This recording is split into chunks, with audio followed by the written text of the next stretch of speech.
Assalamualaikum warahmatullahi wabarakatuh. Alhamdulillahirrabbilalamin. Hari ini kita bisa bertemu kembali dalam kegiatan pembelajaran pendidikan agama Islam bersama saya Fitri Arnawati, guru pendidikan agama Islam di SDN 2 Dasri, dengan materi ketika kehidupan telah berhenti atau hari kiamat. Sebelum kita mulai pembelajaran pada pagi hari ini, kita berdoa terlebih dahulu. A'udzu billahi minasyaitonir rajim. Bismillahirrahmanirrahim. Raditu billahi rabba wa bil islami dina wa bi Muhammadin nabiyya wa rasula. Rabbi zidni ilma warzuqni fahma.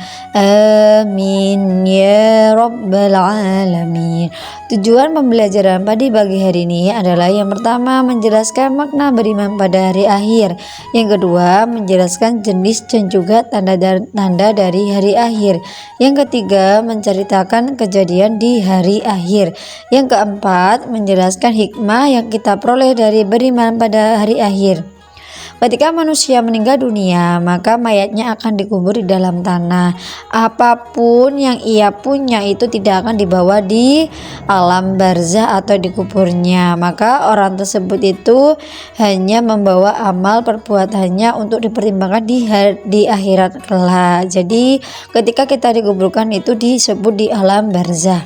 Kemudian beriman pada hari akhir ini adalah meyakini dengan sepenuh hati bahwasanya kehidupan yang ada di dunia ini akan berakhir dan tidak selamanya akan ada. Seperti itu. Pada hari akhir ini seluruh makhluk itu akan dibangkitkan, akan mempertanggungjawabkan atas perbuatannya ketika di dunia. Hari akhir sendiri merupakan hari berakhirnya seluruh kehidupan manusia yang ada di dunia, sekaligus awal dari kehidupan kita selama ada di akhirat nanti, karena di akhirat nanti kita akan selamanya untuk melakukan pertanggungjawaban atas semua amal perbuatan yang kita lakukan di dunia. Di dalam surat Al-Qari'ah berisi penjelasan tentang kejadian atau peristiwa hari kiamat yang akan kita jalani nanti sesuai dengan ketentuan oleh Allah. Nah, jenis-jenis dari hari akhir itu atau hari kiamat ada dua, yakni kiamat sugro dan juga kiamat kubro. Dua kiamat ini sering kita temui dalam penjelasan. Nah, yang pertama adalah kiamat sugro. Apa itu kiamat sugro? Kiamat sugro itu adalah kiamat kecil, yakni berupa rusaknya sebagai makhluk hidup maupun yang ada di lingkungan sekitar kita. Jadi kiamat sugro bisa disebut dengan kiamat kecil. Selanjutnya, contoh kiamat sugro. Kiamat sugro itu contohnya berupa bencana alam yang terjadi di dunia. Yang pertama, gunung meletus. Yang kedua, kejadian bencana banjir. Yang ketiga, kebakaran hutan. Yang keempat, terjadinya tanah longsor. Yang kelima adalah badai dan lain-lain atau bencana alam apapun yang terjadi di dunia merupakan salah satu contoh dari kiamat sugro atau kiamat kecil. Dan kita harus selalu beribadah kepada Allah Subhanahu wa taala. Yang kedua adalah kiamat kubro.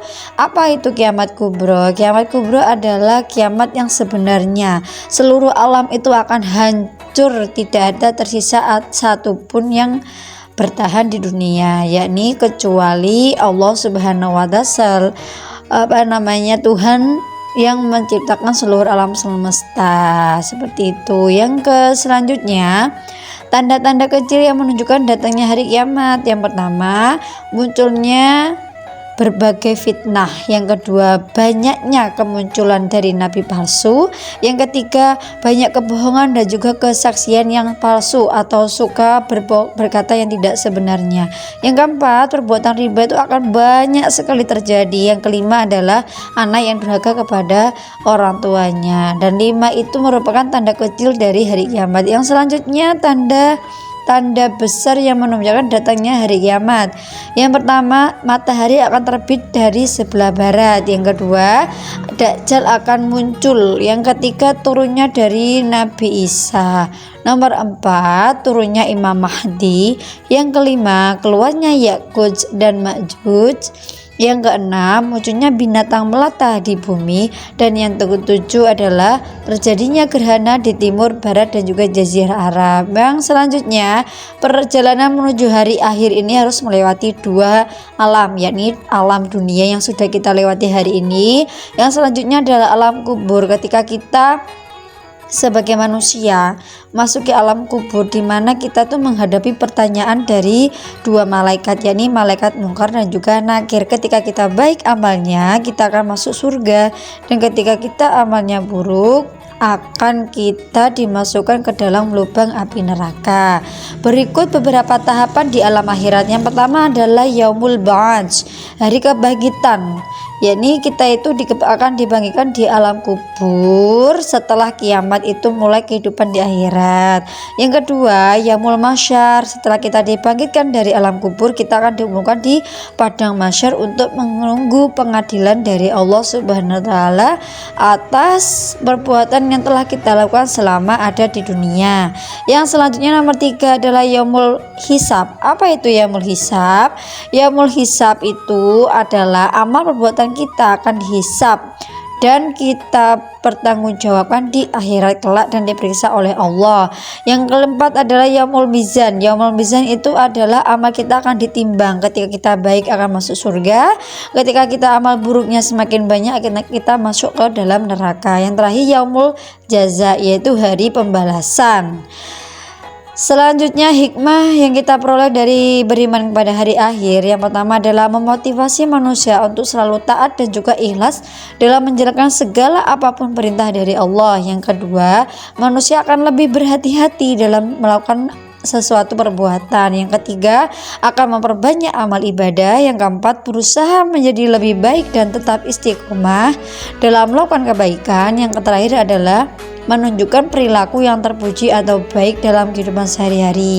Demikian penjelasan tentang materi hari kiamat. Semoga bermanfaat, bisa menjadikan kita pribadi yang lebih baik lagi. Mari kita akhiri dengan membaca hamdalah bersama-sama. Alhamdulillahirabbil alamin. Akhirul kalam. Wassalamualaikum warahmatullahi wabarakatuh. Sekian dan terima kasih.